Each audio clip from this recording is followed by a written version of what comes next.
హల్లెలూయా. ఈరోజు వర్తమానంలోకి వెళ్దాం. దేవునికి స్తోత్రం. అందరికి వందనాలు లేదా దేవుని కృపను బట్టి ఈరోజు వర్తమానంలోకి వెళ్ళిపోతున్నాం. ఈరోజు వర్తమానం అతిశయించుట మంచిది కాదు. అది ఈరోజు అంశం. ఏంటండి చెప్పండి? అతిశయించుట మంచిది కాదు. చాలా మంది ప్రభుని ఎరిగిన వారు కూడా, చూడడానికి సేవకుల్లో కూడా, బాగా విశ్వాసంతో ఉన్నవారు కూడా, పరిశుద్ధులుగా అని పిలువబడిన వారు కూడా అతిశయపడే విషయంలో కొంచెం ముందుకు సాగిపోతున్నారు. అందుకనేమో దేవుడి మాటలు ఈ సమయంలో మాట్లాడడానికి ఇష్టపడ్డాడు. ఈరోజు అంశం ఏంటి? అతిశయించుట మంచిది కాదు. దేవుని పిల్లలంగా ఏ విషయాల్లో మనం అతిశయపడకూడదు. అసలు అతిశయం అంటే ఏంటో తెలుసా? అతిశయం అంటే నీకంటే నేనేమన్నా తక్కువ, నీకేముంది, నీకేం తెలుసు అని ఎప్పుడైతే మాట్లాడుతూ మనసులో ప్రవర్తిస్తుంటామో దానినే అతిశయం. నీకంటే నేను అందంగా ఉన్నాను, నీకంటే నేను ధనవంతుడిని, నీకంటే నేను మంచి జాబులో ఉన్నాను, నీకంటే గొప్ప కులం, నీకంటే బాగా చదువుకున్నాను అని అంటూ అనేక విషయాల్లో తన్ను తాను ఎక్కువ చేసుకోవడమే అతిశయము. కనుక అతిశయించుట మంచిది కాదు అని దేవుడు మనతో మాట్లాడుతున్నాడు. ఒకవేళ ఇప్పుడు అతిశయపడుతున్నామేమో, లేదా భవిష్యత్తులో అతిశయపడి నష్టపోతామేమో, గుర్తెరిగిన దేవుడు, సమస్తం ఎరిగిన దేవుడు ముందుగానే మనతో మాట్లాడుతున్నాడు. దేవుని స్తోత్రం. నెంబర్ 1, ఏ విషయంలో మనం అతిశయపడకూడదు? హబక్కూకు గ్రంథం 2వ అధ్యాయము 4వ వాక్యాన్ని మనం చదువుకుందాం. హబక్కూకు రాసిన గ్రంథం 2వ అధ్యాయము 4వ వాక్యం చదువుకుందాం.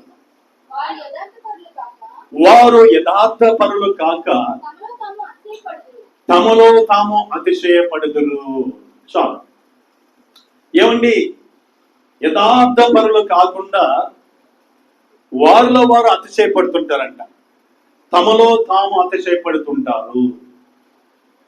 నా సహోదర సోదరుడా, మనలో మనం అతిశయపడే సమయము లేదా గడియలో ఎన్నో రోజులు వచ్చినాయి. మనలో మనం అతిశయపడుతుంటాం. బైబిల్ గ్రంథంలో చూసినప్పుడు వాళ్ళలో వాళ్ళే అతిశయపడిన వాళ్ళను కొంతమంది చూడొచ్చు. దేవుని వాక్యం చెప్తుంది అతిశయించుట మంచిది కాదు. ఏ విషయాలు అతిశయించకూడదంటే మనలో మనం అతిశయపడకూడదు. నీకంటే నేను ఎక్కువగా దేవుడికి ఇస్తున్నాను, నీకంటే నేను బాగా దేవుడి సన్నిధికి వస్తున్నా, నీకంటే నేను సమస్తాన్ని కలిగి ఉన్నాను, నీకేమీ లేదు, నాకు అన్నీ ఉన్నాయి అని అనుకుంటూ మనలో మనం అతిశయపడుట మంచిది కాదు అని దేవుడు చెబుతున్నాడు. మనం గమనించినట్లయితే సౌలు రాజు, ఇశ్రాయేలు ప్రజలకి మొట్టమొదటి రాజు అయిన సౌలు రాజు కొన్ని సందర్భాల్లో యుద్ధానికి వెళ్ళి దేవుని కృపను బట్టి జయం పొందాడు. అయితే గొలియాతు మీదకి పోవడానికి మాత్రం, ఫిలిష్తీయుడైన గొలియాతు మీదకి పోవడానికి మాత్రం ఆయనకి ధైర్యం చాలక ఆయన భయపడుతున్న సందర్భాల్లో దేవుడి సంకల్పంలో ఉన్న దావీదుని దేవుడు ఆ సమయానికి నడిపించి గొలియాతుని జయించే శక్తి ఆయనకి ఇచ్చి ఇశ్రాయేలు ప్రజల్ని ఫిలిష్తీయుల చేతిలో నుంచి లేదా గొలియాతు చేతిలో నుంచి విడిపించి జయముని ఇవ్వగా ఇశ్రాయేలు ప్రజల్లో ఉన్నటువంటి స్త్రీలు పల్లెటూరులో నుంచి, పట్టణాల్లో నుంచి అనేక మంది వచ్చి సౌలుకి 1000 కొలది, దావీదుకి 10,000 కొలది అని స్తుతులు పాడారు. ఇలా పాడగానే ఆయనకి మనసులో చాలా కష్టం వచ్చింది. తన మనసులో తాను అతిశయపడుతున్నాడు. ఎవరి మీద పడుతున్నాడంటే దావీదు మీద పడుతున్నాడు. తమలో తాము అతిశయపడుతున్నాడు. యథార్థవంతులు కాకుండా మనం అతిశయపడకూడదు. ఇదిగో ఏమని అతిశయపడుతున్నాడో మనం గమనించినట్లయితే మొదటి సమూయేలు గ్రంథం 18వ అధ్యాయము 8వ వాక్యాన్ని మనం చదువుకుందాం. మొదటి సమూయేలు గ్రంథం 18వ అధ్యాయము 8వ వాక్యం. ఆ మాటలు సౌలుకి ఇంపుగా ఉండనందున అతడు బహు కోపము తెచ్చుకొని వారు దావీదునకు 10,000 కొలది అనియు నాకు 1,000 కొలది అనియు స్తుతులు పాడిదే రాజ్యము తప్ప మరి ఏమి అతడు తీసుకొనగలడు. అంటే మనసులో ఏం చేస్తున్నాడు? ఇప్పుడు అతిశయపడుతున్న రాజ్యం తప్ప ఏం తీసుకోగలడు? ప్రజలందరూ నాకు 1,000 కొలది స్తుతులు అని అంటున్నారు, దావీదుకి మాత్రం 10,000 స్తుతులు అంటున్నారు. మరి ఆ మాట విన్న తర్వాత ఆయన హృదయంలో అతిశయం వచ్చేసింది. నేను కదా ఈ ప్రాంతానికి అధికారిని, రాజుని, సమస్తం నా వశములో ఉంది. ఒకవేళ జయిస్తే, గొలియాతుని జయిస్తే ఇదిగో సగ రాజ్యం ఇస్తాను, ఇదిగో నా కుమార్తెని ఇస్తాను, అంతే కదా అని తనలో తాను ఏం చేస్తున్నాడు? అతిశయపడుతూ. మనలో మనం ఏం చేయకూడదంట? అతిశయపడుట ద్వారా మనకు మంచిది కాదు. అతిశయపడి సౌలు రాజు జీవితంలో మంచిని చూడలేకపోయాడు, చివరికి నష్టపోయాడు. మరొకసారి ఆ చివరి భాగం మనం చదివితే 8వ వచనం చివరి లైన్లో, రాజ్యము తప్ప మరి ఏమి అతడు తీసుకొనగలడు అనుకొనెను. కాబట్టి నాటి నుండి సౌలు దావీదు మీద విషపు చూపు నిలిపెను. ఎప్పుడైతే అతిశయపడ్డాడో దావీదు మీద విషపు చూపు వచ్చింది. విషపు చూపు ద్వారా అసూయ వచ్చింది. అసూయ ద్వారా చంపడానికి ప్రయత్నం చేశాడు. సౌలు రాజు జీవితంలో ఎక్కువ కాలము దావీదును చంపడానికే కాలం గడిపాడు.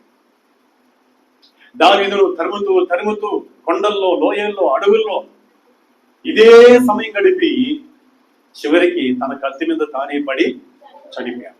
అతిశయపడుట మంచిది కాదు. అతిశయపడుట సౌలు జీవితంలో మంచిది కాకుండా పోయింది. చివరికి తన కత్తి మీద తానే పడి చనిపోయాడు. దయచేసి సహోదరి సహోదరా, మనలో మనం ఎవరి మీద అతిశయపడకూడదు. ఒకవేళ అతిశయపడితే వారి మీద మనకు విషపు చూపు వస్తుంది, అసూయ వస్తుంది. ఇక వారి మీద ఈర్ష్య, దేశం, పగ పెట్టుకొని చివరికి మనకు మనశ్శాంతి లేకుండా అతిశయపడుట ద్వారా మంచిది చూడలేకుండా పోతాం. దేవుని స్తోత్రం, హల్లెలూయా. ఇకపోతే రెండో వ్యక్తి, తనలో తాను అతిశయపడిన వ్యక్తిని మనం చూద్దాం. యేసుక్రీస్తు ప్రభు చెప్పిన ఉపమానంలో ఇద్దరు మనుషులు దేవాలయానికి వెళ్ళి ప్రార్థన చేస్తున్న సందర్భంలో తామే నీతిమంతులమని అనిపించుకోవడానికి ఇలాగ ప్రార్థన చేశారంట. చూద్దాం మాటలు కూడా దయచేసి మనం చూసినట్లయితే లూకా సువార్త 18వ అధ్యాయము 8వ వాక్యాన్ని మనం చదువుకుందాం. 18వ అధ్యాయం 11వ వాక్యం సార్. 11వ వాక్యం, పరిసయ్యుడు నిలువబడి, దేవా నేను చోరులను, అన్యాయస్తులను, వ్యభిచారులనైనా ఇతర మనుషుల వల్ల, చూడండి, ఇతర మనుషుల వలనైనా, ఈ సుంకర వలనైనను ఉండనందుకు నీకు కృతజ్ఞతాస్తుతులు చెల్లించుతున్నాను. ఏమంటున్నాడండి? సుంకర మీద ఏం పడుతున్నాడు? అతిశయపడుతున్నాడు. అతిశయపడుతున్నాడు. మరొకసారి మాట చదివితే చాలా చక్కగా ఉంటుంది. పరిసయ్యుడు నిలువబడి, దేవా నేను చోరులను, అన్యాయస్తులను, వ్యభిచారులనైనా, ఇతర మనుషుల వలనైనా, ఈ సుంకర వలనైనా ఉండనందుకు నీకు కృతజ్ఞతాస్తుతులు చెల్లించుచున్నాను. ఇంకా కంటిన్యూ చేద్దాం. వారమునకు అతిశయపడుతున్నాడు. వారమునకు 2 మార్లు ఉపవాసము చేయొచ్చు, నా సంపాదన అంతటిలో 10వ వంతు చెల్లించుచున్నానని తనలో తాను ప్రార్థించు. అనగా ఇక్కడ ప్రార్థన అనే దానికంటే ఏమనాలి? అతిశయపడుచున్నాడు. అతిశయపడ్డాడు కాబట్టి అది మంచిది కాకుండా పోయింది. యేసయ్య చూసి అతనికంటే సుంకరి నీతిమంతుడనే తీర్పు తీర్చి దేవుడు పంపించాడు. హల్లెలూయా. అతిశయపడుట మంచిది కాదు. ఈ కడవరి దినాల్లో మనం ఎవరి మీద అతిశయపడాల్సిన అవసరం లేదు. ఒకరిని బట్టి అతిశయపడాలి. ఎవరిని బట్టి అతిశయపడాలో, దేన్ని బట్టి అతిశయపడాలో రాబోయే వారములో మనం చూద్దాం. అతిశయపడుట మంచిది కాదనే సంగతి, ఆ విషయము లేదా ఆ అంశము మనం ఈ రోజు విందాం. దేవుని స్తోత్రం. హల్లెలూయా. నెంబర్ 1 చూసాం, మనలో మనము అతిశయపడుట మంచిది కాదు. వింటున్నావా వాక్యం? జాగ్రత్తగా చాలా జాగ్రత్తగా నన్ను. అతిశయపడటం మంచిది కాదు. చూడండి, మంచిది కాదని ఎవరి జీవితాల గురించి దేవుడు మనకి ఇప్పుడు నేర్పాడు? సౌలు జీవితంలో అతిశయపడి తన జీవితంలో అది మంచిది కాకుండా నష్టం తెచ్చిపెట్టినట్లుగా మనం చూస్తున్నాం. అలాగనే పరిచర్యలో మనం చూస్తున్నాం, అతిశయపడడం ద్వారా అతడు మంచివాడు కాదని మనం చూస్తున్నాం. మంచిది కాకుండా పోయింది అతిశయము. ఇకపోతే రెండవదిగా, ఏ విషయంలో మనం అతిశయపడకూడదు? దయచేసి మనం చదవడానికి మనం ప్రయత్నం చేద్దాం. చూడండి ఆ మాటలు. జకర్యా గ్రంథం 12వ అధ్యాయము, జకర్యా గ్రంథం 12వ అధ్యాయము 7వ వాక్యాన్ని మనం చదువుకుందాం. మరియు దావీదు ఇంటి వారును యెరూషలేము నివాసులను తమకు కలిగిన ఘనతను బట్టి యూదా వారి మీద అతిశయపడకున్నట్లు యెహోవా యూదా వారిని మొదట రక్షించును. హల్లెలూయా. ఏమండి, యెరూషలేము వారు గాని, దావీదు ఇంటి వారు గాని, దావీదు వంశము వారు గాని యూదా వారి మీద అతిశయపడకూడదు. అంటే ఏ విషయంలో అతిశయపడకూడదు అంటే, తమకు కలిగిన ఘనతను బట్టి అతిశయపడకూడదు. యెరూషలేము అతిశయపడింది. అతిశయపడుతుండగా దావీదు కూడా ఒకవేళ అతిశయపడుతున్నాడేమో. అందుకే జకర్యా ప్రవక్త ద్వారా దేవుడు మాట్లాడుతున్నాడు. మరొకసారి ఆ మాట బాగా చదివితే మనకు అర్థమవుతుంది. చదవడానికి ప్రయత్నం చేద్దాం. 12వ అధ్యాయము 7వ వాక్యాన్ని మనం చదువుకుందాం. జకర్యా గ్రంథం 12:7. మరియు దావీదు ఇంటి వారును యెరూషలేము నివాసులను తమకు కలిగిన ఘనతను బట్టి, దేనిని బట్టి అతిశయపడకూడదు? ఎవరెవరు? యెరూషలేము వారును దావీదు ఇంటి వారును తమకు కలిగిన ఘనతను బట్టి అతిశయపడకూడదు. ఆ ఘనత ఎవరిచ్చారండి? దేవుడు ఇచ్చినప్పుడు ఆ ఘనతను బట్టి మనం ఎక్కడ కూడా అతిశయపడకూడదు. చూడండి, ఈ లోకంలో దేవుడు వాళ్ళకి ఘనత ఇస్తాడు, వాళ్ళు ఘనపరుస్తాడు. ఇక ఆ ఘనత ఎప్పుడైతే వస్తుందో ఆ ఘనతను బట్టి మనుషుల మీద ఏం చేస్తుంటారు? అతిశయపడుతుంటారు. ఇప్పుడు యెరూషలేము వారు, మరి దావీదు ఇంటి వారు ఎవరి మీద అతిశయపడుతున్నారు? యూదా వారి మీద అతిశయపడుతున్నారు. ఎవరి మీద అండి? యూదా వారి మీద. నీకు ఒక సమృద్ధి అయిన ఘనత దేవుడు ఇచ్చాడు, ఒక పొజిషన్ లో పెట్టాడు, ఎత్తైన స్థానంలో పెట్టాడు, మంచి జ్ఞానం ఇచ్చాడు, మంచి తెలివి ఇచ్చాడు, మంచి అందం ఇచ్చాడు, మంచి బంగ్లా ఇచ్చాడు. ఇప్పుడు మనం ఏం చేయాలి? మన ఎదుటిన్న వారి దగ్గర అతిశయపడొచ్చా? చెప్పాలి. మన బంధువుల మధ్యలో అతిశయపడొచ్చా? మన స్నేహితుల మధ్యలో అతిశయపడొచ్చా? లేదా మన సంఘం ఎదుట అతిశయపడొచ్చా? అతిశయపడుట మంచిది కాదు. ఒకవేళ అతిశయపడితే అది ఎంతో ప్రమాదం. అది మంచిది కాదు. ఈ సమయంలో దేవుడు మనందరితో మాట్లాడుతుండగా మన ఘనతను బట్టి మనం ఎప్పుడు కూడా అతిశయపడదు. సమయాన్ని బట్టి దేవుడు నేను గణపరుస్తాడు. ఆయన కాలంలో ఒక్కొక్కరిని గణపరుస్తాడు. ఆయన ఏర్పాటు చేసుకున్న వారిని గణపరుస్తాడు, ఖచ్చితంగా గణపరుస్తాడు.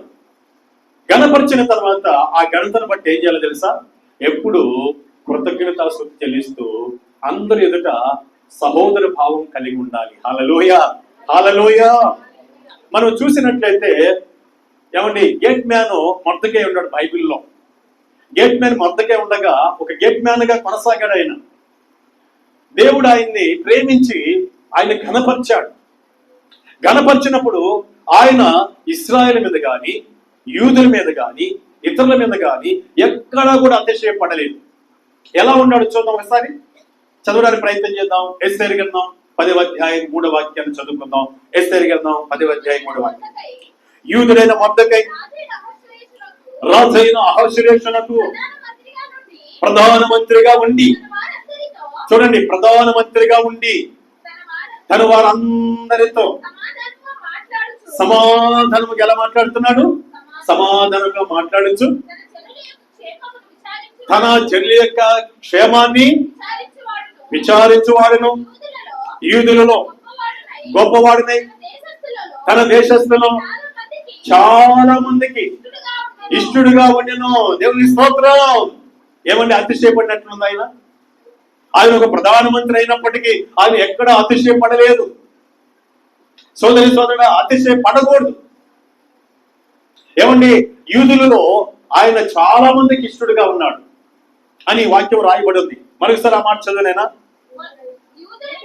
యూదుడైన మొర్దెకై రాజైన అహష్వేరోషు ప్రధానమంత్రిగా ఉండి, రాజైన అహష్వేరోషు కాలంలో ప్రధానమంత్రిగా ఉండి తన వారందరితో ఎట్లా మాట్లాడుతున్నాడు?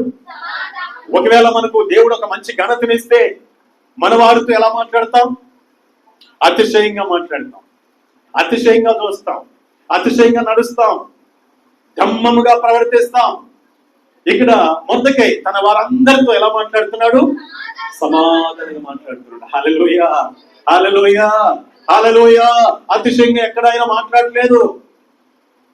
ఇంకా చూసినట్లయితే తన జనుల యొక్క క్షేమమును విచారిస్తున్నాడు. మనం కానీ ఘనత పొందాం అనుకోండి, ఎదుటి వారి క్షేమాన్ని విచారించం, బాగోగులు తెలుసుకో.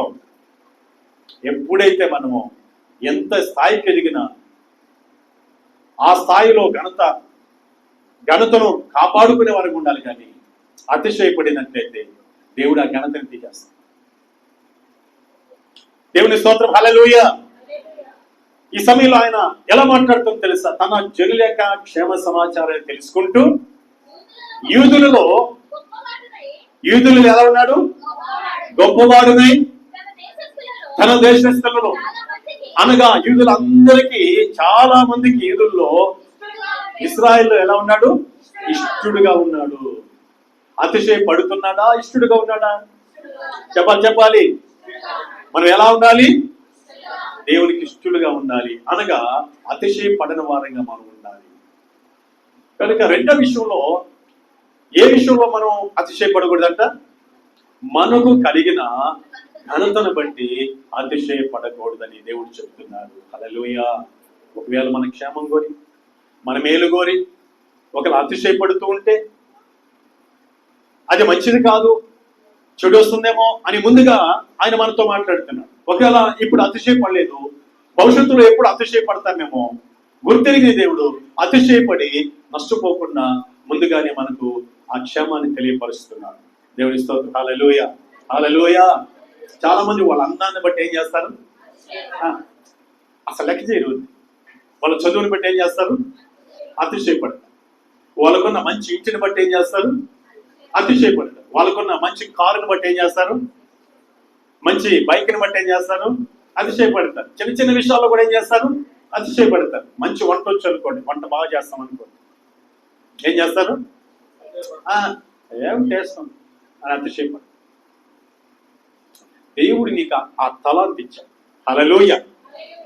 అంతేగాని నువ్వు తెచ్చుకోవాలా, నేను తెచ్చుకోవాలా? ఎవరిచ్చారు ఇదంతా? మరి మనం అతిశయపడాల్సిన అవసరము లేదు. కానీ ఏ విషయంలో అతిశయపడాలో దేవుడి చిత్తమైతే నెక్స్ట్ వారంలో మనం విందాం. దేవుడి స్తోత్రం. హల్లెలూయా. తర్వాత సమయంలో మనం విందాం. ఎన్ని విషయాలు విన్నాం ఇప్పుడు? అతిశయపడటం మంచిది కాదు. ఏ విషయాలు అతిశయపడకూడదు? మనలో మనం ఎదుటివారి ఎడల అతిశయపడకూడదు. అలాగనే మనకు కలిగిన ఘనతను బట్టి మనము అతిశయపడకూడదు. ఇకపోతే మూడోదిగా మనం చూద్దాం, దయచేసి చదువుదాం. దానియేలు గ్రంథం 5వ అధ్యాయము 20 వాక్యం చదువుకుందాం.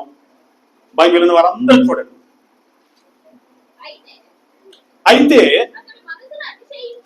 అతడు మనస్సును అతిశయించి బలాత్కారము చేయటి అతని హృదయమును కఠినము చేసుకొనగా దేవుడు అతని ప్రభుత్వము అతని యొద్ద నుండి తీసివేసి అతని ఘనతను పోగొట్టెను. ఏమండి, ఎవరు ఇతను అని అంటే, ఇతను బబులోను రాజు, బబులోని దేశానికి రాజు. ఈయన పేరే నెబుకద్నెజర్ రాజు. ఈయన పేరేంటి? నెబుకద్నెజర్ రాజు. నెబుకద్నెజరు ఆయనకిచ్చిన ఆ దేశంలో ఉన్న అధికారాన్ని బట్టి ఏమండి ఆ అధికారాన్ని బట్టి ఆయన అతిశయిస్తున్నాడు. అతిశయించాడు, ఆయన బహుగా అతిశయించాడు. ఓ బబులోను దేశం అంటే ఈరోజు అమెరికా దేశం ఎలాగుందో అలా ఆ రోజుల్లో గొప్ప దేశం బబులోను దేశం. ఆ దేశానికి అధికారిగా దేవుడు చేశాడు ఎవరినండి? నెబుకద్నెజరు చేశాడు. రాజు అధికారాన్ని బట్టి ఆ ప్రభుత్వాన్ని బట్టి చాలా అతిశయపడ్డాడు. నాకంటే ఇంత జ్ఞానం కలిగిన వాడు, ఇంత తెలివితేటలు కలిగిన వాడు మరొకడు లేనే లేడో, అందుకే దేవుడు నాకెంత ఇచ్చాడు అనుకున్నాడేమో. అంత మాత్రమే కాకుండా నేనే ఈ దేశానంతటా పరిపాలన చేసేది, నేనే నా జ్ఞానము చొప్పునే అంతటను చక్కపరిచేది అని అనుకున్నాడేమో. మొత్తానికి అధికారాన్ని బట్టి ఏం చేశాడు? అతిశయపడ్డాడు. ఎప్పుడైతే అతిశయపడ్డాడో దేవుడు చూసేశాడు. దేవుడు చూసి ఏమన్నాడు తెలుసా? ఇదిగో నిన్ను పశువుగా మార్చేస్తాను. ఎలా మార్చాడంట? పశువుగా. నీ చేతిలో ఉన్న అధికారాన్ని నేను తీసివేస్తాను అని చెప్పి 7 సంవత్సరాలు ఒక పశువుగా మార్చి గడ్డి వేపించాడు. ఎవరి చేత? నెబుకద్నెజరు రాజు చేత. జాగ్రత్త సహోదరి సోదరుడా, అంత మహానుభావుడు లేదా అంత గొప్ప రాజునే దేవుడు ఏం చేశాడు? గడ్డి నేర్పించాడు. ఆయన వెంట్రుకలంట ఏమండి ఆయనని రాజ్యములో నుంచి రాజ్యం తీసేసి తోసివేసిన తర్వాత ఆయన ఒక పొలములోకి వెళ్ళి ఆ పొలములో ఉండగా ఆయన మీద మంచు పడుతుంది, వర్షం పడుతుంది, అలాగనే వాన పడుతుంది, ఎండ పడుతుంది. ఈ ఎండకి మంచుకి వర్షానికి ఆయన తల వెంట్రుకలంట చూడడానికి అందంగా ఉండవు, అవన్నీ పలసపలగా చీకిపోయినట్టుంటాయి. ఆయన గోళ్ళు పెరిగిపోయినాయంట. ఒక పిచ్చివాళ్ళలాగా ఎర్రివాళ్ళలాగా గడ్డి వేసే రీతిగా దేవుడు చేశాడు ఆయన. మీరు ఈ అధ్యాయం అంతా మీరు చదివినట్లయితే ఆయన అలాగే చేశాడు. హల్లెలూయా, హల్లెలూయా. ఎందుకు ఆయన అతిశయపడ్డాడని చెప్పండి? దేనిని బట్టి అతిశయపడ్డాడు? తనకిచ్చిన అధికారాన్ని బట్టి అతిశయపడ్డాడు. చాలా మంది ఈ భూలోకంలో మనం చూస్తాం, వాళ్ళ అధికారాన్ని బట్టి అతిశయపడుతూ ఉంటారు. ఒకరోజు అలా అతిశయపడడం వాళ్ళకి మంచిది కాదు. ఇదిగో అతిశయపడిన నెబుకద్నెజరు రాజు జీవితంలో చూస్తున్నాం. ఆ అతిశయం ఆయనకి మంచిది కాకుండా పోయింది. ఏంటంటే మొట్టమొదటిగా దేవుడు ఆయన చేతిలో ఉన్న బబులోను దేశం మీద ఉన్న అధికారాన్ని తీసివేశాడు. మరొకసారి మాట చదువుదానికి ప్రయత్నం చేద్దాం. దానియేలు గ్రంథం 5వ అధ్యాయము 20వ వాక్యం మనం చదువుకుందాం. అయితే అతడు మనసును అతిశయించి బలాత్కారము చేయుటకు అతని హృదయమును కఠినము చేసుకొనగా దేవుడు అతని ప్రభుత్వమును అతని యొద్ద నుండి తీసివేసి అతని ఘనతను పోగొట్టెను. ఒకటి ఘనతను పోగొట్టాడు, అధికారాన్ని తీసేస్తాడు. చివరికి పశువులాగా గడ్డి మేపించే రీతిగా దేవుడు, గడ్డి మేసే రీతిగా దేవుడు చేశాడు. మన దేవుడితో పనిగా అతిశయం దేవుని దృష్టిలో ఆయన ఓర్వలేదు, ఆయన మెచ్చింది. కానీ మనం ఎవరం కూడా మనకిచ్చిన అధికారాన్ని బట్టి అతిశయపడనే పడదు. ఒకవేళ అతిశయపడితే అది మంచిది కాదని ఇంతవరకు విన్నాం. అతిశయపడితే మంచిది కాకుండా నెబుకద్నెజరు జీవితాన్ని మనం చూస్తున్నాం. ఏమైంది? ఆయనకి మంచి జరిగిందా? చెడు జరిగిందా? చెడు జరిగింది. ఎలా జరిగింది? ఎందుకు జరిగిందంటే ఆయన అధికారాన్ని బట్టి అతిశయించాడు. మనం దేని ఎందు అతిశయపడకూడదు. అతిశయపడేది కొన్ని విషయాలు ఉన్నాయి, మనం చూద్దాం. దేవుడి స్తోత్రం. హల్లెలూయా, హల్లెలూయా. ఈ సమయంలో నా సహోదరి సోదరా, మనం ఎవ్వరం కూడా అతిశయపడే వారంగా మనం ఉండకూడదు. దయచేసి మనం చదువుకుందాం. ఎప్పుడైతే అతిశయపడ్డాడో దేవుడు ఆయన అధికారాన్ని తీసేసి ఏమండి అడవుల పాలు చేసి లేదా పొలం పాలు చేసి ఆయన్ని చాలా పశువుగా మార్చేశాడు. పశువు గడ్డి తిన్నట్లుగా తినేటట్టు చేశాడు. ఎండిన మొద్దులాగా పొలములో ఉన్నట్టు చేశాడు. ఇప్పుడు ఆయనకు బుద్ధి వచ్చింది. ఇప్పుడు ఆయనకు బుద్ధి ఇచ్చి ఏమంటాడు తెలుసా? ఓ గొప్ప మాట అంటాడు ఆయన. ఆ మాటను మనం చదవడానికి మనం ప్రయత్నం చేద్దాం. చూడండి ఆ మాటలు ఏమంటున్నాడు. ఇప్పుడు ఆయన ఏమంటున్నాడు చూద్దాం. దానియేలు గ్రంథం 4వ అధ్యాయము మనం చూద్దాం. దానియేలు గ్రంథం 4వ అధ్యాయము మనం చూసినట్లయితే ఆయన ఎలా గడ్డి మేస్తున్నాడో మనం చూడడానికి ప్రయత్నం చేద్దాం. ఆ తర్వాత ఏం తెలుసుకొని మాట్లాడుతున్నాడో మనం చూద్దాం. 4వ అధ్యాయము 33వ వాక్యం చదువుకుందాం.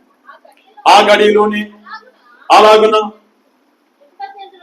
నెబుకద్నెజరునకు సంభవించను, మానవుల నుండి అతను తరిమిరి, అతడు పశువులే గడ్డి మేసెను, ఆకాశపు మంచు అతని దేహమును తడపగా, అతని తల వెంట్రుకలు పక్షిరాజు రెక్కల ఏకల వంటివి, అతని గోళ్ళు పక్షుల గోళ్ళ వంటివి.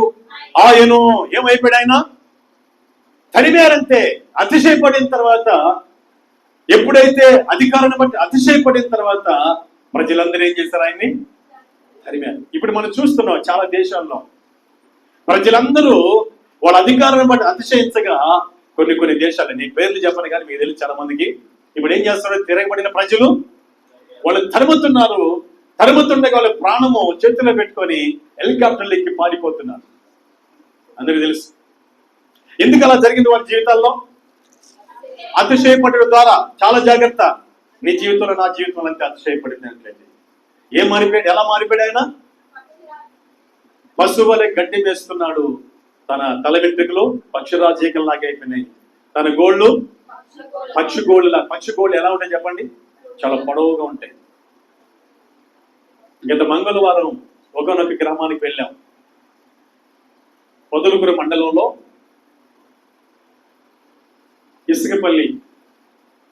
ఓతపల్లి అనే ప్రాంతానికి వెళ్ళాం. ఓతపల్లి అనే ప్రాంతానికి వెళ్ళి ప్రార్థన పెట్టి, ప్రార్థన అయిన తర్వాత బయటకు వస్తుండగా ఒకనొక సహోదరుడు, సార్ మా ఇంటి దాకా వచ్చి ప్రార్థన చేయన్నారు. మేము వెళ్ళాం ఆ ఇంట్లోకి వెళ్ళిన వెంటనే ఆయన ఒక్కసారిగా ఆయన ఇంటి గేట్ అలా ఓపెన్ చేశారు. ఆ గ్రిల్ ఓపెన్ చేసి వెంటనే కుమారుడు మంచంలో ఉన్నాడు. ఒక్కసారిగా భయంకరంగా కేకలు వేసి పైకి లేచిన వెంటనే అతను ఎవరంటే మమ్మల్ని పిలిచిన ఆ సహోదరుడు యొక్క కుమారుడు. ఈ తండ్రి కంటే అతను బలాఢ్యుడుగా ఉన్నాడు. అతను గోళ్ళు ఈ రీతిగానే మారిపోన్నాయి. అతని గోళ్ళు ఇంత పొడవైపోయి ఇలా ఉన్నాయి. అతని ఆకారం భయంకరంగా ఉంది. అతని స్థితి భయంకరంగా ఉంది. ఒక్కసారిగా మంచంలో లేచి వాళ్ళ నాన్న ఇలా పట్టేశాడు. ఇలా పడితే ఆ చేతికి గోళ్ళు వెళ్ళి కక్కలు గుచ్చుకోపోయింది. తండ్రి కాబట్టి ఆయన ఏదో ఒక రీతిగా ఆయన ఎదిరించుకొని తీసేశాడు. అది చూసిన సన్నివేశం, రండి సార్ లోపల రండి అంటున్నాడు. ఇప్పుడు మేము లోపలికి పోవాలి, లోపలికి వెళ్ళాలి. మాకు ఎలా ఉంటాయి చెప్పండి? కానీ యేసు నామములో వెళ్ళాము లోపలికి. మన కొంతమంది పాస్టర్ రండి అని పిలిచారు. అందరూ వచ్చేసారు లోపలికి. ప్రార్థన చేయండి అన్నారు. ప్రార్థన చేశాం. ప్రభువా, ఈ భయంకర దురాత్మ క్రియ ఈ దేహం నుంచి విడిచిపోవనుగా కానీ ప్రార్థన చేస్తుండగా సైలెంట్గా ఉన్నాడు. చివరికి డేవిడ్ అంటే పేరు. డేవిడ్ ఎలా ఉన్నావంటే అంటున్నాడు. తల మీద చేయబెట్టి చివరిలో తాకినప్పటికీ ఏమనుకున్న మౌనంగా ఉన్నాడు. దేవుడి స్తోత్రం, హల్లెలూయా. ఇది ఎందుకు చెప్పానో తెలుసా? ఏ మనుషుణ్ణి అతిశయపడితే దేవుడు ఎలా చేయాలో అలా చేస్తాడు. ఒకవేళ నీ జీవితంలో అతిశయపడుతున్నామో కొన్ని సందర్భాలను బట్టి, నీకున్న ఆధిక్యతను బట్టి, నీకున్న తలాంతులను బట్టి, నీకున్న అధికారాన్ని బట్టి అతిశయపడుతున్నామేమో. అందువల్ల నేను మొత్తుతున్నాడేమో, నిన్ను బాధ పెడుతున్నాడేమో, లేదా నేను శిక్షిస్తున్నాడేమో. తెలుసుకొని పశ్చాత్తాపడు. ఇదిగో పక్షి గోళ్ళ వలె గోళ్ళు అయిపోయినాయి. తన తల వెంట్రుకలు పక్షిరాజు ఏకల వలె అయిపోయినాయి. ఇప్పుడు ఈ రీతిగా ఆయన బ్రతుకుతున్నప్పుడు అప్పుడు జీవితంలో మార్పు వచ్చింది. మార్పు వచ్చిన తర్వాత ఆయన ఏమంటున్నాడో మనం చదవడానికి మనం ప్రయత్నం చేద్దాం. దేవునికి స్తోత్రం కలుగును గాక. హల్లెలూయా, హల్లెలూయా. ఇప్పుడు మనం చదువుదాం. 34వ వచనం. ఆ కాలం గడిచిన పిమ్మట, అనగా 7 సంవత్సరాలు గడిచిన తర్వాత, నెబుకద్నెజరు నేను మానవ బుద్ధి గలవాడునై నా కండ్లు ఆకాశము తట్టు ఎత్తి చిరంజీవియు సర్వోన్నతుడకు దేవుని స్తోత్రం చేసి గణపరిచి స్తుతించి తిని. హల్లెలూయా. ఎప్పుడైతే అతిశయపడతావో నీ చేతులను సమస్తం తీసివేసి విలువలేని వ్యక్తిగా, విలువలేని మనిషిగా నేను చేస్తాడు. అందరి దృష్టిలో అసహించుకునేటట్టు చేస్తాడు. అప్పుడే నీవు దేవుని అడుగుతావు. లేదా దేవుడి చిత్తంలో లేకపోతే అందరితో ముగిస్తా జీవితం. అయితే నెబుకద్నెజరు రాజు ఈ సమయంలో బుద్ధి తెచ్చుకున్నాడు. మనం చదివాం ఇప్పుడు ఆ భాగాన్ని. 7 సంవత్సరాలు గడిచిన తర్వాత 34 వచనం, ఆ కాలం గడిచిన పిమ్మట నెబుకద్నెజరు రాజును నేను మరలా మానవ బుద్ధి గలవాడనై నా కండ్లు ఆకాశము తట్టు ఎత్తి చిరంజీవియు సర్వోన్నతులకు దేవుని స్తోత్రము చేసి ఘనపరిచి స్తుతించి తిని, ఆయన ఆధిపత్యము చిరకాలము వరకు, ఆయన రాజ్యము తరతరములకు ఉన్నవి. హల్లెలూయా. ఇప్పుడు అధికారం ఎవరిదని గ్రహించాడు? దేవుడిదని గ్రహించాడు. అందుకు మునుపు ఇది నాదే అని అతిశయపడ్డాడు కనుక, నీది కాదురా, నేనిచ్చిన అధికారం అని తెలుసుకున్నంత వరకు అతిశయపడింది మంచిది కాదని చూపించాడు. హల్లెలూయా, హల్లెలూయా. ఇంకొకసారి కింద వచనం కూడా చదివి ముగిద్దాం. 35వ వచనం. భూరాజులందరూ ఆయన దృష్టికి ఎన్నికకు రాని వారు, ఆయన పరలోక సేన ఎడలను భూ నివాసుల ఎడలను తన చిత్తము చొప్పున జరిగించువాడు, ఆయన చేయి పట్టుకొని నీవేమి చేయుచున్నామని ఆయనతో చెప్పుటకు ఎవడను సమర్థుడు కాడు. హల్లెలూయా. ఇప్పుడు అర్థమైపోయింది.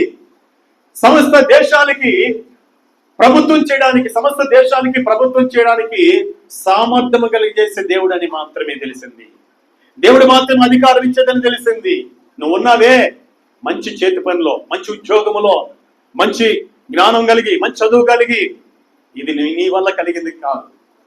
నువ్వు ఆ విషయాల్లో, ఆ పనిలో అతిశయపడాల్సిన అవసరము లేదు. మనం ఎప్పుడు కూడా మన జీవితాల్లో ప్రభువా ఇది ఇచ్చింది నీవు, ప్రభువా అయ్యా నీకు స్తోత్రం, ఈ ఘనత ఇచ్చింది నీకు స్తోత్రం, ఈ అందం ఇచ్చింది నీకు స్తోత్రం, ఈ అందం ఇచ్చింది నీవే నీకు స్తోత్రం, ఈ చదువు ఇచ్చింది నీవే నీకు స్తోత్రం, ఈ అధికారం ఇచ్చింది నీవే నీకు స్తోత్రం, ఈ మంచి ఇల్లు ఇచ్చినందుకు నీకే స్తోత్రం అని గ్రహించి అధికారాన్ని బట్టి దేవుని స్తుతించాలి కానీ అతిశయపడనే పడకూడదు. గుర్తుంచుకుందాం. నెబుకద్నెజరు జీవితంలో అతిశయపడడానికి మంచిదైందా? చెప్పాలి. ఎప్పుడైతే అతిశయపడుట మానేశాడో, ఇదంతా దేవుడు ఇచ్చిన అధికారం అని గ్రహించాడో, తిరిగి మళ్ళీ రాజ్యాన్ని ఇచ్చాడు. చెప్పాలి దేవుని స్తోత్రం. హల్లెలూయా. తిరిగి ఉన్నతమైన స్థాయిలో పెట్టాడు, ఎత్తైన కృపలో పెట్టాడు. హల్లెలూయా. ఇకపోతే 4వది మనం చూద్దాం. ఏ విషయంలో మనం అతిశయపడకూడదు చదవడానికి మనం ప్రయత్నం చేద్దాం. చూడండి ఆ మాటలు. సామెతల గ్రంథం 27వ అధ్యాయం 1వ వాక్యాలు మనం చదువుకుందాం. సామెతల గ్రంథం బైబిల్ ఉన్న వారందరూ కూడా చూడండి. రేపటి దినము గురించి అతిశయపడకము. ఏ విషయంలో అతిశయపడకూడదు? రేపటి దినమును గురించి మనము అతిశయపడకూడదు. కింద చదువుదాం. ఏ దినమున ఏది సంభవించునో అది నీకు తెలియదు. ఎందుకు అతిశయపడకూడదంట?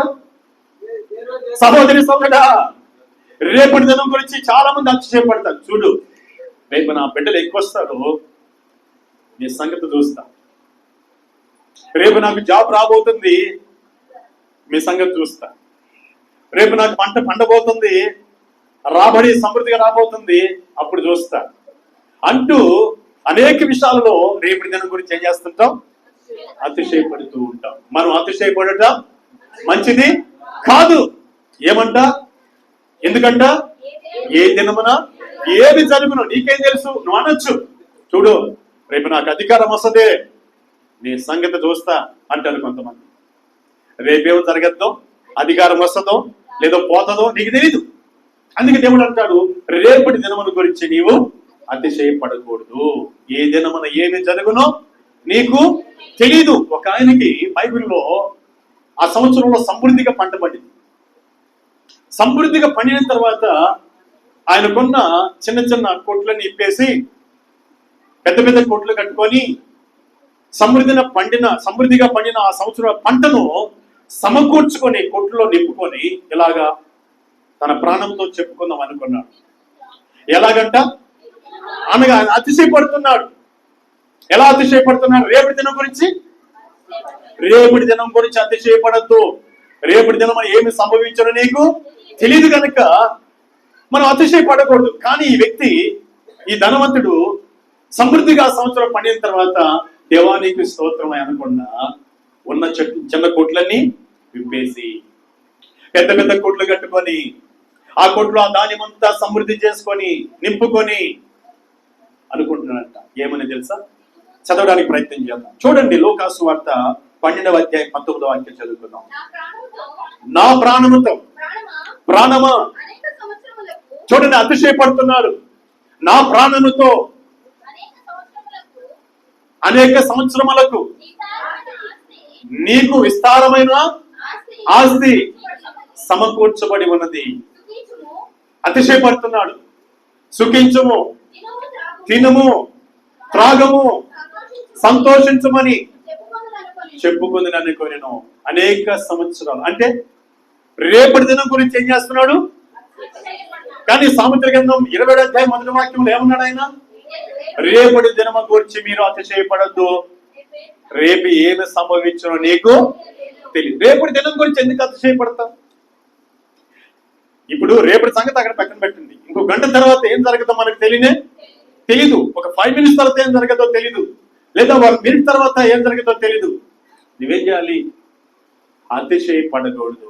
ప్రభువా నీకు స్తోత్రం అయ్యా, ఈ సమృద్ధి ఇచ్చినందుకు నీ స్తోత్రం, ఈ రాబడిని ఇచ్చినందుకు నీ స్తోత్రం, ఈ ఆశీర్వాదం ఇచ్చినందుకు నీ స్తోత్రం అని చెప్పి దేవుని స్తుతించి, ప్రభువా ఇది నాకు నా కుటుంబానికి అనేకులకు దీవెనకరంగా ఉండడానికి సహాయం చేయనైనా అని ప్రార్థన చేయాలి.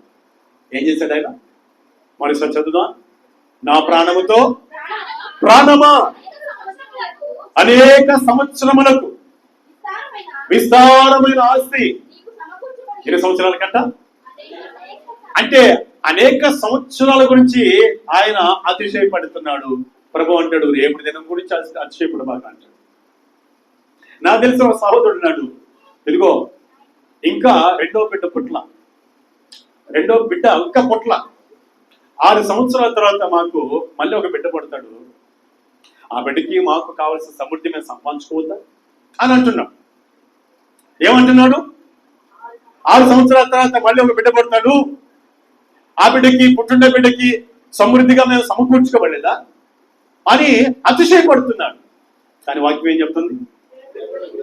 పిచ్చోడా, రేపటి దినం గురించి అసలు నువ్వు అతిశయపడబాకు. రేపటి దినం ఏం జరుగునో ఏం సంభవించనో నీకు తెలియదంటే ఈ ధనవంతుడు ఏమంటాడు తెలుసా? అనేక సంవత్సరములకు కావలసిన ఆహారం నీకు ఉన్నది, సమకూర్చబడి ఉన్నది, తినుము, తాగము, సుఖించమంటున్నాడు. అతిశయపడుట మంచిది కాదు. వెంటనే దేవుడు ఏమంటున్నాడు చూద్దామా?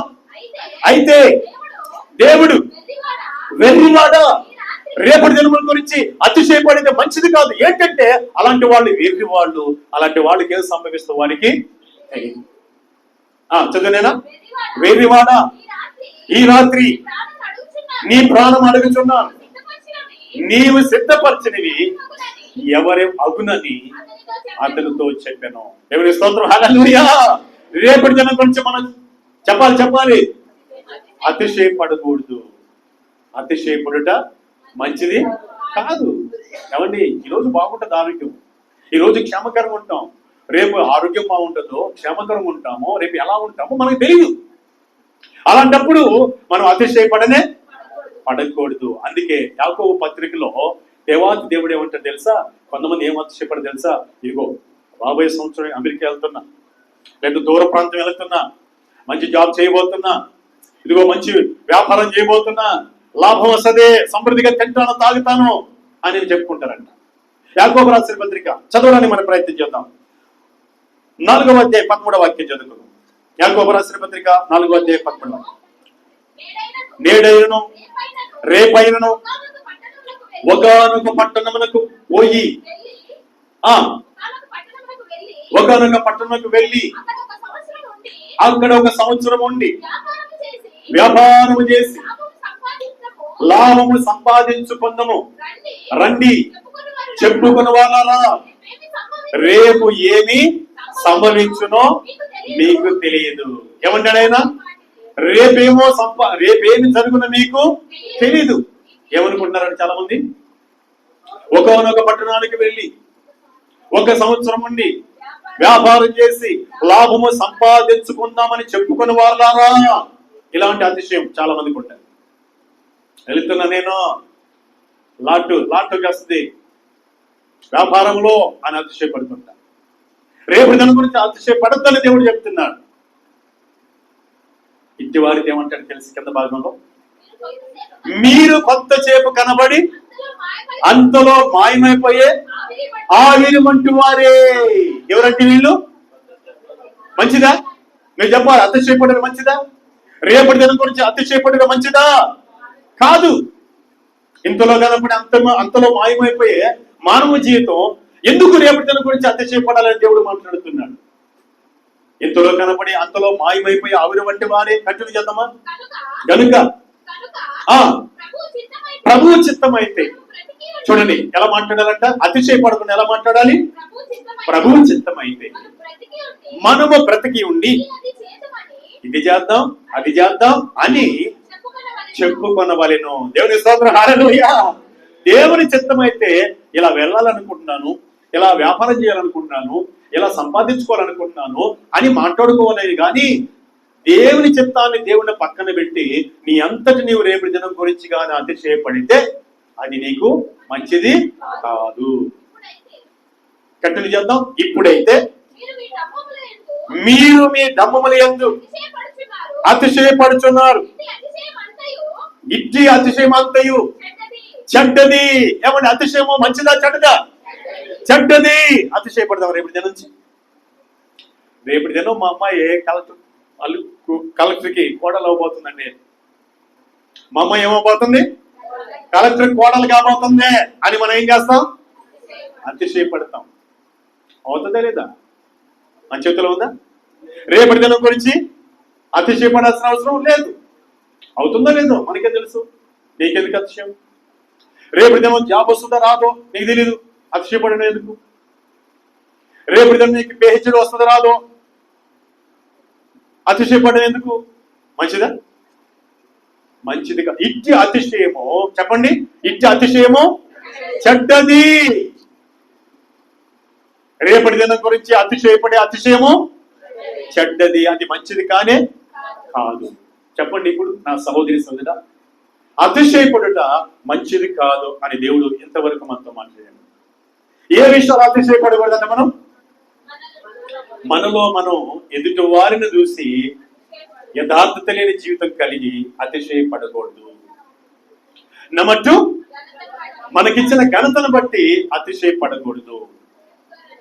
నెంబర్ 3, మనకిచ్చిన అధికారాన్ని బట్టి అతిశయపడకూడదు, అది మంచిది కాదు. నెంబర్ 4, రేపటి దినముల గురించి అతిశయపడకూడదు, అది చెడ్డది, అది మంచిది కాదు. ఇకపోతే 5వదిగా ఏ విషయంలో అతిశయపడకూడదు అంటే ఇర్మియా గ్రంథం, దయచేసి బైబిల్లో చూడండి. ఇర్మియా గ్రంథం 9వ అధ్యాయము 23వ వాక్యాన్ని మనం చదువుకున్నాం. యెహోవా ఇలాగూ సెలవిస్తున్నాడు, జ్ఞాని తన జ్ఞానమును బట్టి, సూర్యుడు తన శౌర్యమును బట్టి అతిశయింపకూడదు, ఐశ్వర్యవంతుడు తన ఐశ్వర్యమును బట్టి అతిశయింపకూడదు. అతిశయించువాడు దేనిని బట్టి అతిశయింపవలనగా భూమి మీద కృప చూపుచు నీతి న్యాయములు జరిగించుచున్న యెహోవాను నేనే అని గ్రహించి నన్ను పరిశీలనగా తెలుసుకొనుటను బట్టియే అతిశయింపవలెను. హల్లెలూయా. దేవాది దేవుడిని, నీ సృష్టికర్తని, నిన్ను సృజించిన దేవుణ్ణి బాగా తెలుసుకొని పరిశీలించి బాగా ఎరిగితే ఆ దేవుణ్ణి బట్టి నువ్వు అతిశయపడితే అది నీకు మంచిది. కొంతమంది దేవుని స్తోత్రం, హల్లెలూయా. ఇక్కడ 3 విషయాలు అతిశయపోకూడదని చెప్పాడు. నెంబర్ 1, నెంబర్ 5 మనం వినబోతున్నాం. నెంబర్ 5, మనకిచ్చిన జ్ఞానాన్ని బట్టి మనము అతిశయపడకూడదు.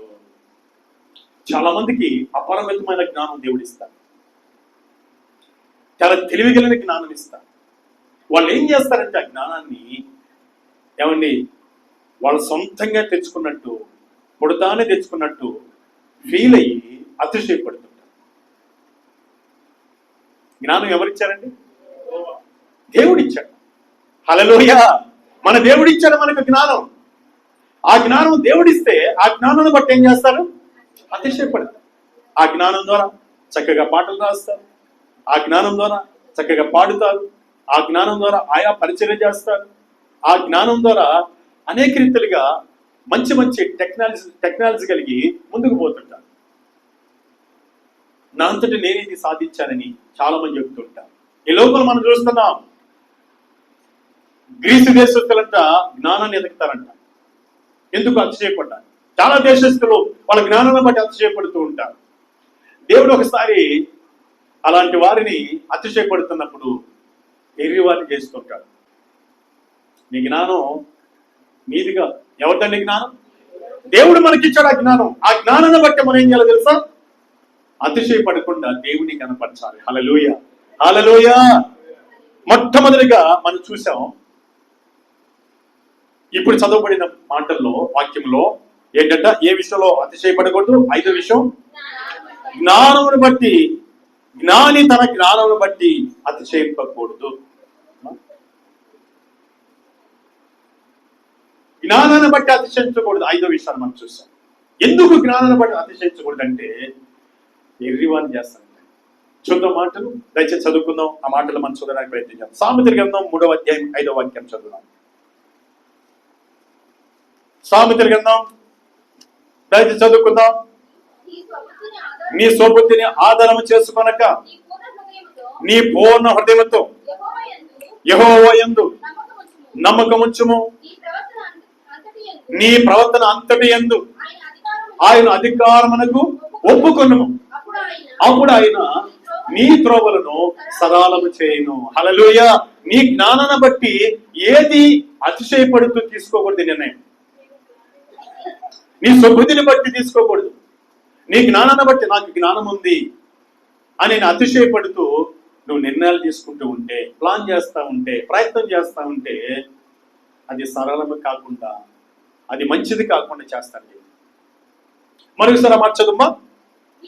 నీ స్వబుద్ధిని ఆధారము చేసుకొనక నీ పూర్ణ హృదయముతో యెహోవా యందు నమ్మకముంచుము.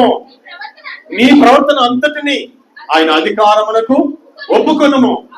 అప్పుడు ఆయన నీ త్రోవలను సరళము చేయును. అంటే నీకున్న జ్ఞానాన్ని బట్టి, నీ స్వబుద్ధిని బట్టి నువ్వు అతిశయపడుతూ నిర్ణయాలు తీసుకోవద్దు, ప్రయత్నాలు చేయొద్దు, ముందుకు పోవద్దు. అయ్యా మీరు జ్ఞానే కాదని ఆయన సమస్తం నువ్వు చేయగలవాడు, నువ్వు అనంత జ్ఞాని అని చెప్పి ఆయన అధికారానికి మనం ఏం చేయాలంట? సరెండర్ అయిపోయి ఒప్పుకొని ముందుకు సాగితే మన ప్రయత్నాలన్నీ కూడా సరళము చేస్తాడు. లేని అడలా ఎర్రివాణి చేస్తాడు. చూడండి ఎలా చేస్తాడో చూద్దాం. ఈ లోక జ్ఞానం అంట ఆయన దృష్టికి వేదితనం. మొదటి కొరింథీ రాసిన పత్రిక 3వ అధ్యాయము 19వ వాక్యాన్ని చదువుకుందాం, లేదంటే 18వ వాక్యం కూడా చదువుకుందాం. ఎవడను తను తాను మోసపరచుకొనకూడదు. ఎవరైనా మోసపరుచుకునేది అంటే వాళ్ళ జ్ఞానాన్ని బట్టి అతిశయపడే వాళ్ళు మోసపరుచుకుంటారు. మీలో ఎవడైనను ఈ లోకమందు తాను జ్ఞానినని అనుకొని నెడల జ్ఞాని అగినట్టు వెర్రివాడు కావాలను. జ్ఞాని నేను అని అనుకుంటే, జ్ఞానిని అతిశయపడితే వెర్రివాడైపోతాం. జాగ్రత్త విందాం. అందుకే ఆయన అంటాడు, ఈ లోక జ్ఞానము దేవుని దృష్టికి వెర్రితనమే. జ్ఞానులను వారి కుయుక్తిలో ఆయన పట్టేశాడు. దేనికి పనికి రాకుండా నేను పట్టుకొని ఎర్రవాణ్ణి చేస్తాను. ఎందుకు పట్టుకుంటానంట? ఎర్రవాణ్ణి చేయడానికి. జ్ఞానమందు, నీకు ఇచ్చిన జ్ఞానమందు నువ్వు అతిశయపడితే, నీ జ్ఞానాన్ని బట్టి అతిశయపడితే వెర్రవాణ్ణి చేస్తాడు, నిన్ను పట్టుకుంటాడు. కంటిన్యూ చేద్దామా? జ్ఞానుల యోచనలు వ్యర్థములని ప్రభువునకు తెలియను అని వ్రాయబడి ఉన్నది. దేవుని స్తోత్రం. జ్ఞానుల ఆలోచనలు, యోచనలు ఏమైపోతాయంట? వ్యర్థం చేస్తాడు, వెర్రవాణ్ణి చేస్తాడు. అటు వాళ్ళని పట్టుకొని దేనికి పనికిరకుండా చేస్తాడు. అది మంచిది కాదు. దయచేసి మన జ్ఞానాన్ని బట్టి మనం ఏం చేయకూడదంట? అతిశయపడకూడదు. ఒకవేళ అతిశయపడితే అది మంచిది కాదు. ఎందుకని మంచిది కాదు అని అంటే మన జ్ఞానాన్ని విరితనంగా మార్చేస్తాడు. మనల్ని పట్టుకుంటాడు, తర్వాత అక్కడ రాయబడింది ఏం చేస్తాడ, మన జ్ఞానాన్ని వ్యర్థపరిచేటట్టు చేస్తాడు. అందుకని మనం ఏం చేయకూడదు, మనకిచ్చిన జ్ఞానాన్ని బట్టి అతిశయపడకూడదు. దయచేసి ఎక్కడైనా సరే నీ జ్ఞానాన్ని బట్టి అతిశయపడద్దు. జ్ఞానం ఇచ్చిన దేవుడే. ప్రభువా, దేవా, ఈ జ్ఞానం ఇచ్చే దేవేనాయన, ఇంత చక్కగా ఏ పనైనా చేస్తున్నానంటే, ఇంత చక్కగా నా కుటుంబాన్ని కట్టుకుంటున్నానంటే, ఇంత చక్కగా సమాజంలోని ముందుకు పోతున్నానంటే నీవిచ్చిన జ్ఞానము. హల్లెలూయా, వినాలి, నీవిచ్చిన జ్ఞానము అని దేవుని స్తుతించాలి. కానీ జ్ఞానాన్ని బట్టి మనము అతిశయ పడకూడదు. ఒకవేళ అతిశయపడితే ఏముంటుందో చాలా నష్టపోతాం.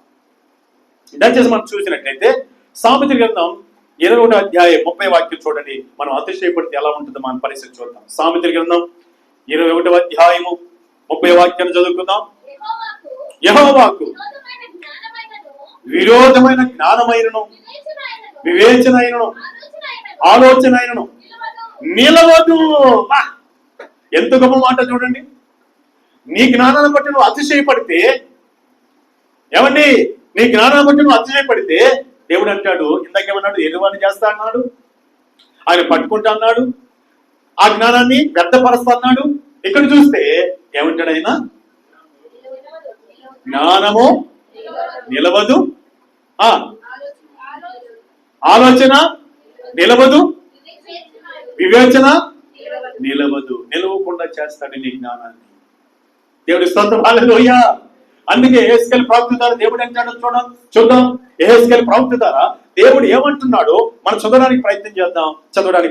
యెహెజ్కేలు గ్రంథం 28వ అధ్యాయం 28వ అధ్యాయము. దయచేసి బైబిల్ ఉన్న వారందరూ చూడండి. 3వ వాక్యం చదువుకుందాం. 3 నీ జ్ఞానము చేతను నీ వివేకము చేతను ఐశ్వర్యమునొందితివి. నీ ధనాగారములోనికి వెండి బంగారమును తెచ్చుకుంటివి. నీకు కలిగిన జ్ఞానాతిశయము చేతను వర్తకము చేతను నీవు విస్తారమైన ఐశ్వర్యమును సంపాదించుకుంటివి. నీకు ఐశ్వర్యము కలిగినదని నీవు గర్వించిన వాడవైతివి. ఎవరో తెలిసిన ఈయన తూరు దేశానికి సంబంధించిన రాజుల గురించి దేవుడు మాట్లాడతాడు. ఓ, నీ జ్ఞానం చేత ధనం తెచ్చుకున్నావు కదా, నీ జ్ఞానం చేత ఐశ్వర్యం సంపాదించుకున్నావు కదా, ఓకే, నేనేం చేయబోతున్నాను తెలుసా, నీ జ్ఞానం చేత సంపాదించుకున్న దాని అంతటిని ఏం చేయబోతున్నాను తెలుసా అంటూ ఆయన మాట్లాడుతుండే. కంటిన్యూ చేద్దాం తర్వాత మాట. 6వ వచనం, కాగా ప్రభువైన యెహోవా ఈ మాట సెలవిచ్చుచున్నాడు, దేవునికి తగినంత అభిప్రాయము కలిగి ఉన్న వాడా ఆలకించుము. నేను పరదేశులను అన్ని జనుల కురులను నీ మీదకి రప్పించుచున్నాను. వారు నీ జ్ఞాన శోభను చెరుపుటకై తమ ఖడ్గములను వరదీసి నీ సౌందర్యమును నీచపరుచుదురు. అతిశయపడ్డాడు. ఎవరంటే, ఏ అధికారి? తూరు దేశానికి సంబంధించిన రాజైన ఈ అధికారి ఆయన జ్ఞానం చేత సంపాదించిన వస్తు వాహనాలను బట్టి, బంగారాన్ని బట్టి, ఐశ్వర్యాన్ని బట్టి అతిశయపడతా ఉన్నాడు. మనం కూడా చూడండి, నా జ్ఞానం చేతే నా ఇంట్లో ఉన్న వస్తువులన్నీ సంపాదించినాను. వెంటనే దేవుడు ఏం చేస్తాడు? వాటన్నిటిని పాడు చేయడానికి శత్రువులు లేపుతాడు.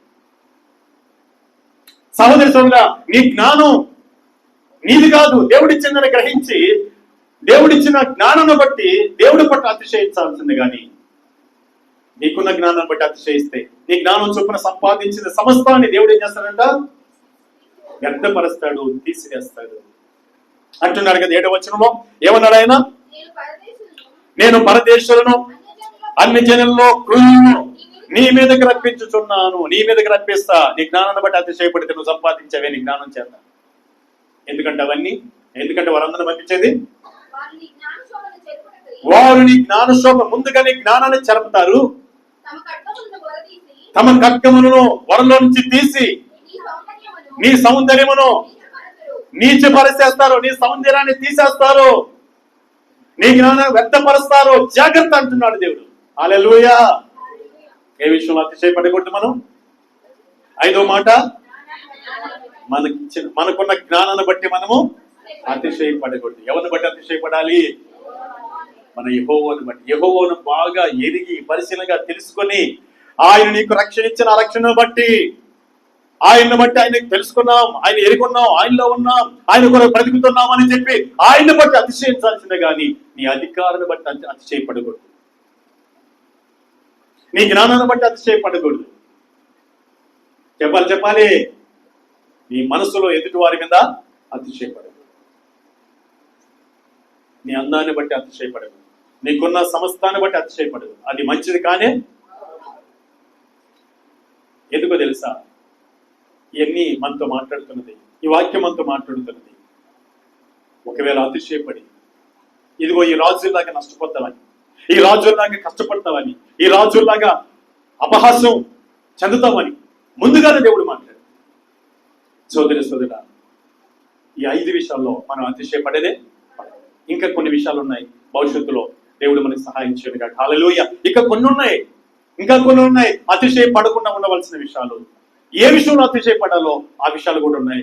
దేవుడు మనకి సమయం ఇస్తాడు, మనం విందాం. అట్టి కృప దేవుడు మనకి దయచేయను గాక. హల్లెలూయా, హల్లెలూయా.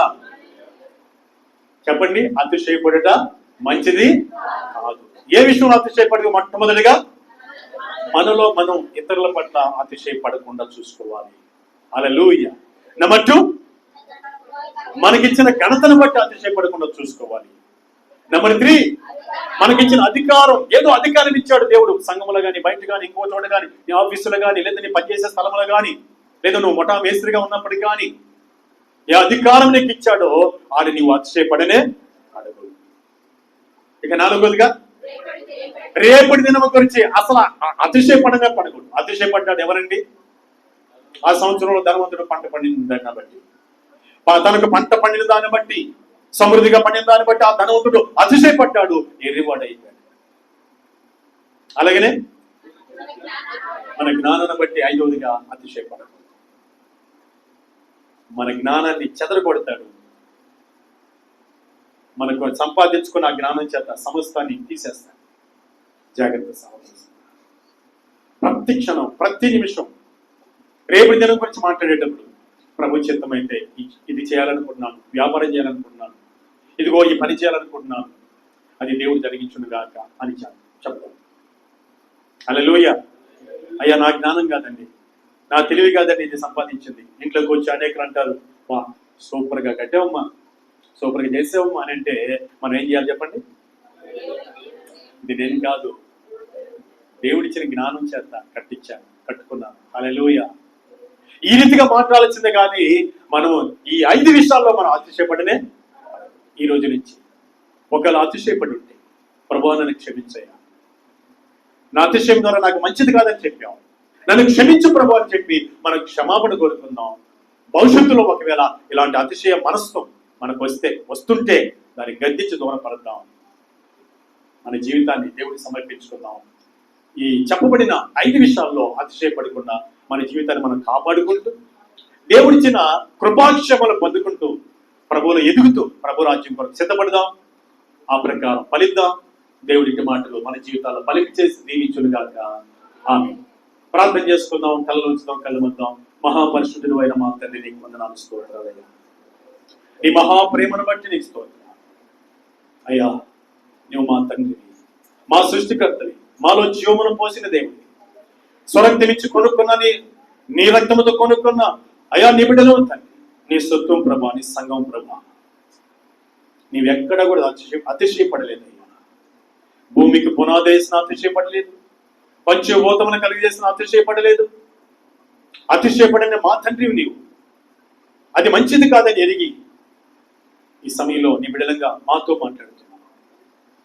అతిశయపడిన కొంతమందిని తీసుకొచ్చి వారి జీవితాల అతిశయం మంచిది కాకుండా పోయిందని, వారి జీవితాలు నష్టపోయినాయని, మా జీవితంలో మేము అతిశయపడి అలాంటి నష్టం మాకు రాకూడదని ముందుగానే మాతో మాట్లాడుతున్నాం. మా మేలు కోరుకున్నాం. మా ప్రాణప్రియుడా, ఈ లోకంలో మా మేలు కోరుకునే వాళ్ళు ఎవరు లేదు. మమ్మల్ని కొన్న దేవుడివి, మమ్మల్ని సృజించిన దేవుడివి, మా కొరకు పరలోకం సిద్ధపరుస్తున్న దేవుడు కనుక మేము అతిశయపడకుండా చెప్పబడిన 5 విషయాల్లో మేమందరినీ కూడా నీ చిత్తానుసారం నడిచి ఏదైనా ఉంటే అది నిన్ను స్తుతిస్తూ, నిన్ను మహింపరుస్తూ, నిన్ను గణపరుస్తూ, ఇది మా వలన కలిగింది కాదు అని నిన్ను హెచ్చిస్తూ గణపరుస్తూ నీ చేత అన్ని విధాలుగా గంట పొందుతూ నీ రాకడి వరకు మేము ఫలించడానికి దయచేసి సహాయం చేయండి. యేసునాథుని పేట స్తుతించి ప్రార్థన చేసి వేడుకొని పొందుకుంటున్నాము తండ్రి. ఆమేన్. God bless you. Praise the Lord. Hallelujah.